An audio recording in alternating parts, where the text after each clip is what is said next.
जय शिवराय मंडळी, स्वागत आहे एका नवीन व्हिडिओमध्ये, नवीन फेरफटक्यामध्ये. आणि शुभ सकाळ. आपण आलेलो आहोत ते म्हणजे आपल्या राज्यामधील सर्वात जास्त किल्ले असणाऱ्या जिल्ह्यामध्ये, अर्थात नाशिक जिल्हा. आणि नाशिक जिल्ह्यामध्ये आपण सिन्नर या प्रांतामध्ये, या परिसरामध्ये आलेलो आहोत. आणि सिन्नरमध्ये असणारा आडेवाडी या गावातील म्हणजे बेस विलेज आहे आडेवाडी. आणि आडेवाडीच्या बेस विलेजच्या वरती असणारा हा किल्ला माझ्या पाठी तुम्ही बघत असाल, हा आहे आड किल्ला. तर आता आड किल्ल्याला आपण जाणार आहोत. आणि साधारणतः 14 ते 15 लोकांची ही टीम आहे, आपले ग्रुप आहे.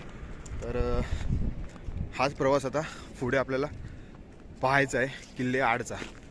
मंडळी, हा किल्ला आहे, साधारणतः अर्धा तास लागतो किल्ला चढायला.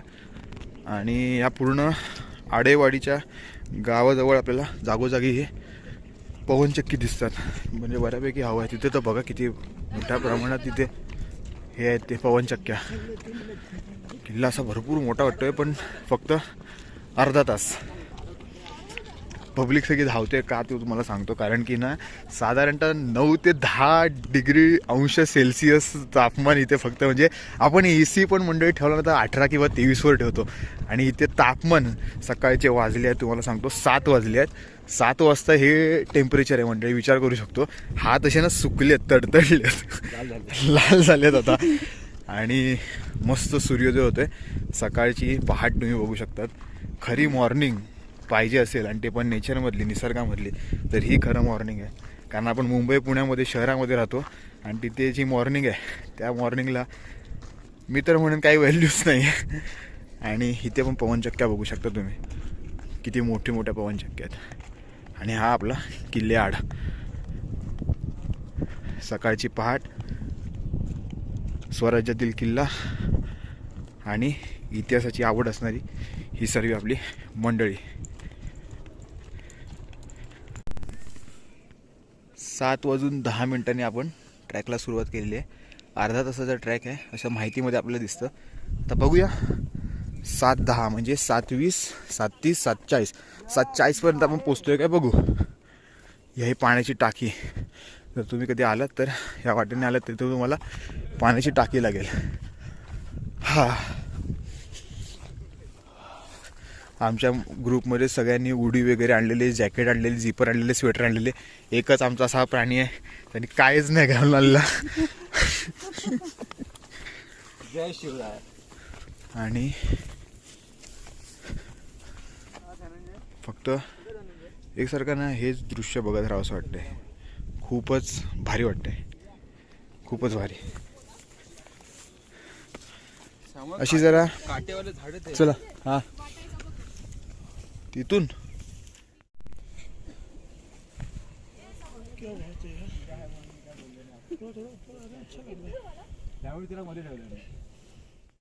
मंडळी प्रचंड अशी हवा सुटलेली आहे. आवाज पण असेल हवेचा. ह्या पवनचक्क्या मला सोंजा दिसतात आहेत त्या. आणि एक पठार लागलेला आहे वरती चढल्यानंतर. साधारणतः 5 ते 10 मिनटं चढल्यानंतर एक असं मोकळं असं पठार दिसतं. आणि आता हेच झिगझॅग झिगझॅग करत आपल्याला वरती जायचं आहे. आणि वरती बघू आपल्याला काय काय दिसतंय. पाण्याच्या टाक्या, प्रवेशद्वार, तोफा. बघू किल्ल्यावरती आपल्याला काय काय बघता येतंय, तटबंदी वगैरे. अरे बापरे, इथे आमचे संदेश भाऊ निसर्गाचा आस्वाद घेत आहेत. मंडळी 7:40 झाले, अर्धा तास झाले. पोचलोय वरती बऱ्यापैकी. हे पठार आहे तिथेच आपण वरती पोचल्याच जाऊ आहे. ये इकडून, माझ्या वाटून इकडे. हात दे, हात दे, जाऊन दे सरळ. अर्धा तासाचा ट्रॅक आहे फक्त. पाठी जाऊ. बोललो ना की 40 मिनटं झालेले आहेत, अर्धा तासा झालेला आहे. आणि आपल्याला हे पठार लागलेलं आहे. पठारावर आपण जसं येतो तसं आपल्याला इथे पाण्याचं टाकं लागतं. जवळपास किल्ल्यावरती आहे पाण्याची टाकी, त्याच्यापैकी हे पहिलं पिण्याचं पाण्याचं टाकं. पण सध्या पाणी पिण्यायोग्य नाही आहे. इथे गाळ काढलं आहे, म्हणजे नक्कीच संवर्धन झालेलं. परंतु परत पाऊस पडून पाणी साठलं असणार, त्यामुळे ते काम थांबवलं आहे. आता मंडळी इथे थोडी जरा बसलेली आहेत, बघू शकता. इथे हाय कर, हाय हाय हाय कर, हाय हाय. हां हाय हाय नको, हाय हाय नको, नाही तर हाय हाय लागायची, सगळ्यांना हाय हाय लागायची.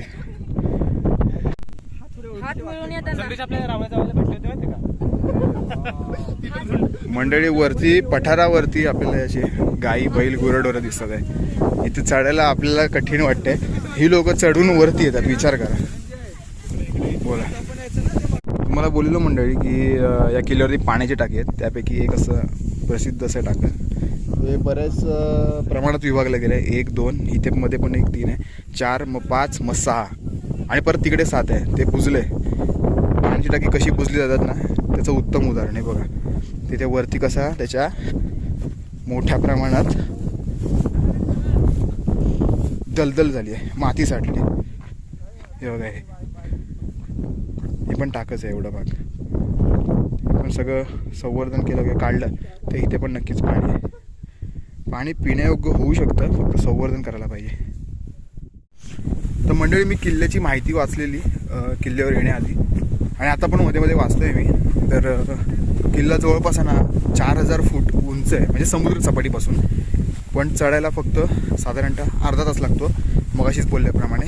का? कारण की ऑलरेडी ना आपण उंचवट्यावर आलेलो असतो, म्हणजे समुद्र सपाटीपासून आहे ना. कारण की बसनी तुम्ही ते पब्लिक ट्रान्सपोर्टने यायचं असेल तर सिन्नरला यावं लागतं, म्हणजे कसारे ते नाशिक किंवा नाशिक ते सिन्नर, आणि सिन्नरवरनं मग परत बस आहे.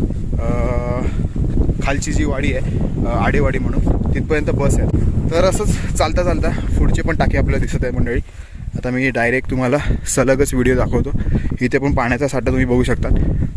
आणि हे जे आहे चौकोन ह्याच्यामध्ये खांब उभे केले जातात. असे खांब उभे केले जातात आणि खांब उभे करून आता समजा इथे खांब उभे करणार आणि त्याच्यावरती शेड असतं. त्याचा उपयोग काय? कारण की पाण्यामध्ये काही कचरा वगैरे नको पडायला. इथे पण 1 2 3 4 तळी आहेत. इथे 2 मगाशी बघितले ते जवळपास 5-6.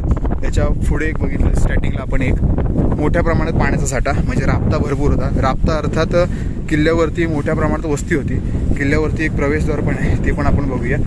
तर मी कुठे होतो? 4000 फूट उंच आपण आता सध्या आहोत आणि त्यामुळे थंडी पण खूप आहे.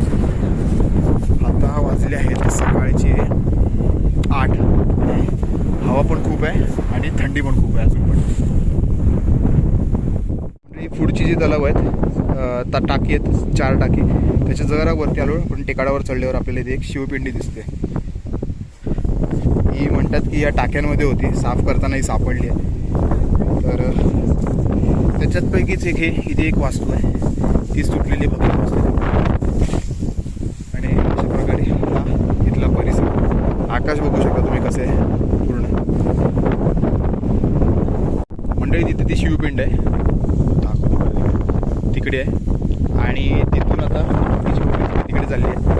आणि इथे एक टाक आहे, 1 2 3 ही टाकी आहेत. आणि आजच्या आपल्या अभ्यास मोहिमेमध्ये आणि भटकंतीमध्ये सर्वात छोटी रणरागिणी, नाव काय तुझं दिदी? धनश्री. कुठून आली आहे? सातारा. आणि आता राहायला मुंबई साईडला कुठून? शेलूवरनं आलेली आहे ताई. आणि ही आहेत ती बऱ्या प्रकारात मोठे अशी मोडलेली 1 2 3 पाण्याची टाकी. आमचे शुभम दादा. कसं वाटतं शुभम दादा? अगं इथे तर खूपच पवनचक्के आहेत, सगळे पगडे वाटतात मंडळी, एकदम छोटे छोटे. मंडळी किल्ला तसा छोटा आहे. आता फिरत फिरत टाकी बघत बघत आम्ही अशी येतोय. तिकडे पण टाकी होती. हेच फिरत फिरत असं मार्गक्रमण करता करता आता ह्या पॉईंटला आलं. इथे आपल्याला काही वास्तू दिसत आहे, काय नक्की समजत नाही. कारण की इथे जे काही असेल शिलालेख लिहिलेला पण तो पण सगळा पुसट गेलेला आहे. इथे एक दीपमासारखं वाटतंय, कारण की याच्यावरती पंटी ठेवत असणार आणि दीपमासारखं आहे. आणि बघायला गेलं तर ती पाटी जी डोंगर रांग दिसते ना पूर्ण अशी एकदम पुसटशी दिसत पण नाही, कळली असते पण दिसते. तिच्या पाठच्या साईड आहे ना पूर्ण ती म्हणजे त्र्यंबकेश्वरची डोंगर रांग आहे. म्हणजे त्याच्यावरती पण आपल्याला त्रिंगळवाडी किल्ला वगैरे येतो. आणि ह्या बाजूला बघायला गेलं तर पूर्ण नाशिकचा भाग आहे. तर असा आपल्याला इतिहासासोबत भूगोल पण गडकिल्ल्यांवर आल्यावर कळतो. आणि एक गोष्ट अजून एक सर्वात महत्त्वाची सांगतो मंडळी, की महाराजांच्या काळात किंवा प्राचीन काळात यादव सातवाहन ते छत्रपती संभाजी महाराजांच्या काळामध्ये घाटमाथ्यावरनं किंवा वरतून कसा प्रवास होता, म्हणजे किल्ला टू किल्ला, किल्ले ते पठार, पठार ते परत घाटवाटा आणि परत किल्ला, असा कसा प्रवास होत होता ना, हे गडकिल्ल्यांवर आल्यावरच कळतं आपल्याला. आणि गडकिल्ल्यावर आल्यावर इतिहास पण कळतो आणि असा भूगोल पण कळतो आपल्याला. किती सुंदर आहे मंडळी. आणि ही सुंदरता जर बघायची असेल, अनुभवायची असेल, तर मग तुम्हाला सह्याद्रीमध्येच यावं लागतं. मंडळी प्रवेशद्वार दिसले आहेत आपल्याला. म्हणजे आपण ज्या वाटेने आलो ना, ती बहुतेक तरी ती वाट नाही आहे. वाट खरं प्रवेशद्वाराच्या इथूनच असणार. तिथून खाली उतरत आहे पब्लिक, तिथे प्रवेशद्वार आहे. जाऊया आता, ते बघूया. इथे एक बांध टाकला आहे पलीकडे जायला. हा बघा, तेव्हाचा आहे की काय माहिती नाही, बहुतेक आधार टाकले. इथून पावसाळ्यात पाणी वाहत असणार. तसं पाऊस असा कमीच आहे ह्या साईडला.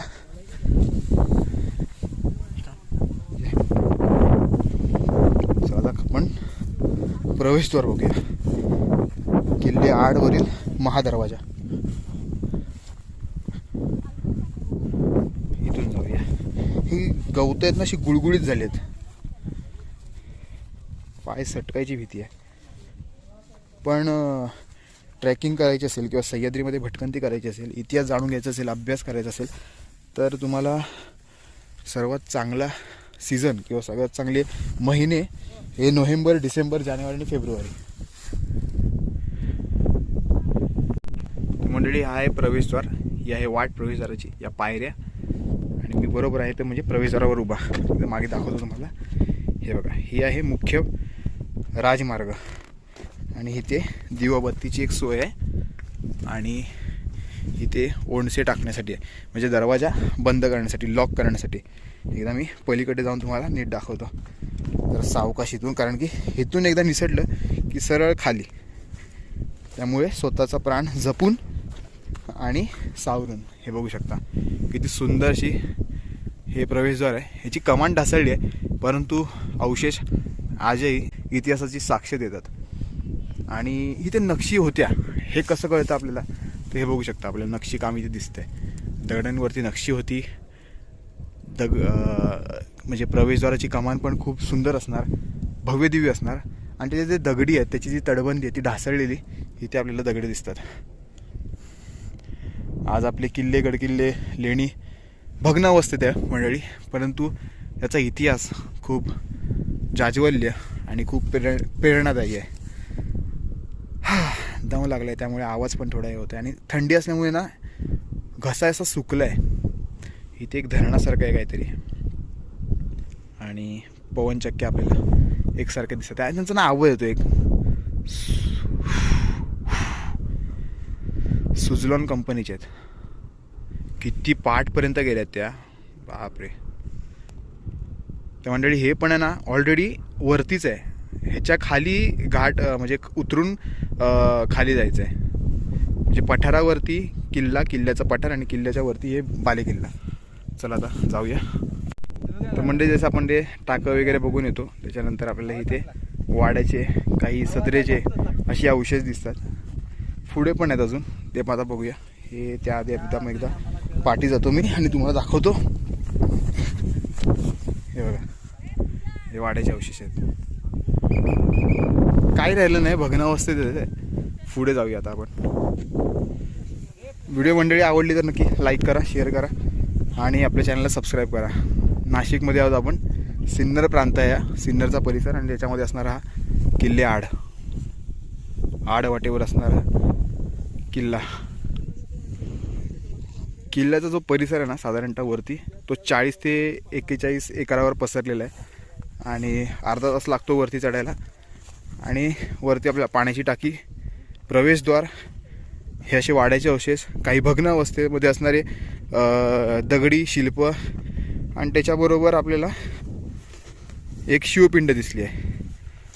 असं साधारणतः आपल्याला गडावरती दिसतं. गडावरती पाण्याचं टाकं मोठ्या प्रमाणात असल्यामुळे पिण्याच्या पाण्याचा साठा भरपूर आहे. त्यामुळे अंदाज तर एवढंच आहे नक्कीच की किल्ल्यावरती राबता भरपूर होता सैन्यांचा, किंवा किल्ल्यावरती वस्ती खूप होती, म्हणजे माणसं खूप नक्कीच राहत असणार. म्हणजे इथून वरती आलो होता, परत जरा थोडंसं वरती एक नॉर्मल अजून एक छोटंसं पठार लागलं आहे. आणि इथे आपल्याला एक समाधी दिसत आहे, त्याच्यामध्ये एक वीर दाखवला आहे आणि त्याच्या दोन्ही हातामध्ये ना तलवारीसारखं किंवा कटारसारखं काहीतरी आहे. ही कट्यार आहेत छोट्या दोन, आणि त्या कट्यारी घेऊन तो वीर आहे तो दिसत आहे. आणि वरतीचे जे गोल घुमट आहे ते समाधीचं प्रतीक असतं. तर ही एक समाधी आपल्याला किल्ले आडवर बघायला मिळते. संदेश दादा इथे थोडेसे पडलेले आहेत, कारण की इथे गवत भरपूर वाढले, त्यामुळे ना पटकन असं लक्ष देत नाही. इथे पण एक खड्डा आहे. समाधीचं आपण दर्शन घेतलंय आणि याच पठारावरून पुढे पुढे मार्गक्रमण करत आहोत. तर मंडळी, आता आड किल्ल्यावरच्या एका लेणीवरती आहे. जरा आतमध्ये कमल भाई आतमध्ये दाखवा. आतमध्ये अंदर हे बघू शकता, हे लेणीचा हा भाग आहे आणि इकडे दगडी भिंती केली आहे, तटबंदी. तुम्हाला फोटो दाखवतो. आणि आता हा बघू शकता, एवढी मोठी विस्तीर्ण गुफा आहे, मोठी जागा आहे. तिथे काही देव आहेत, आता मी तुम्हाला दाखवतो. ओके, इथे काही देव आहेत जुने, हे जुने देव आहेत. ही दीपस्तंभ आहे आणि हे आता बसवलेल्या मूर्ती आहेत आणि महाराजांची एक छोटीशी फ्रेम आहे. तर अशी ही मंडळी लेणीसुद्धा आपल्याला या नाशिकच्या किल्ले आडवरती बघायला मिळाली आहे. आणि इथे बघू शकता, इथे पाय कोरलेले आहेत. ही पण एक समाधीच आहे. ही पण याच्यावर पाय कोरले आहेत. मंडळी, भटकंती करताना डोळस भटकंती करावी लागते, तेव्हा आपल्याला कुठे ह्या अशा वास्तू दिसतात आणि अशा वास्तू सापडल्या जातात. किती मोठी गुफा आणि ही लेणी आहे इथे. आणि बाजूला तिथे पाणकोड आहे. लेणी म्हणजे लेण्याच्या बाजूला जे पाण्याचं टाकं असताना त्याला पाणकोड म्हटलं जातं. तर हे ते पाणकोड आहे आणि ही तटबंदी आहे. चला, छत्रपती शिवाजी महाराज की जय. नमो पार्वतीपती हर हर हर हर हर हर. तर मंडळी, आता खाली आलेलो आहे बेस विलेज आडेवाडीला आणि आडवाडी. तर साधारणतः 7-7:30च्या आसपास चालू केलेलं आपण. आता 10 वाजत आहे. 3 तास झाले. चढायला अर्धा तास, वरती एक्सप्लोर करायला आपल्याला 1 तास, आणि उतरायला काही पब्लिक होती ती हळूहळू उतरत होती, त्यामुळे आपण हळूहळू उतरलो. त्याच्यामुळे आपल्याला 1 तास गेला जवळपास, कारण चढणं सोपं आहे, उतरणं त्याच्यापेक्षा जरा कठीण आहे. तर असे काही आपले 3 तास गेलेले आहेत. व्हिडिओ तुम्हाला कशी वाटली नक्की कमेंट करून कळवा. इतरांपर्यंत ही माहिती शेअर करा, ही व्हिडिओ शेअर करा, की हा अपरिचित असा किल्ला आहे, तो पण नाशिकमधला. तर भेटूया कुठल्या ते एका नवीन व्हिडिओसोबत. नवीन व्हिडिओ पण आपली नाशिकमधलेच असणार आहे. सिन्नर प्रांतामध्ये एक दुसरा किल्ला आहे, तिथे आपण जाणार आहोत. भेटूया नवीन व्हिडिओसोबत, नवीन फेरफटक्यासोबत. तोवर जय जिजाऊ, जय शिवराय, जय भारत.